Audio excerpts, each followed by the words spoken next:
Concernant les travaux de recherche, notamment dans le cadre de POPSU, c'est très important de pouvoir s'en servir pour faire des socles de connaissances des territoires.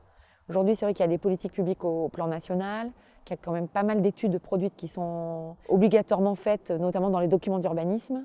Mais finalement, la partie diagnostic, études, réflexion, elle n'est pas si intégrée, si importante que ça n'a pas le temps de sédimenter, quoi. Dans le cadre de mon travail et de mon expérience d'urbaniste avant, c'est vrai que c'était quand même assez une frustration parce qu'il faut quand même l'idée du temps long pour bien décrypter les problématiques d'un territoire et puis savoir comment se saisir des enjeux et comment les élus, eux-mêmes dans leur enjeu d'acculturation sur ces politiques d'aménagement, comment ils peuvent se saisir et puis faire plein de scénarios.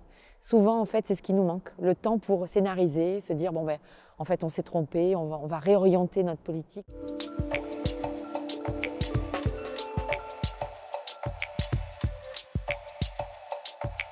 Aujourd'hui, en tant que parlementaire, moi j'ai envie que cette expérimentation puisse vraiment alimenter les réflexions des élus.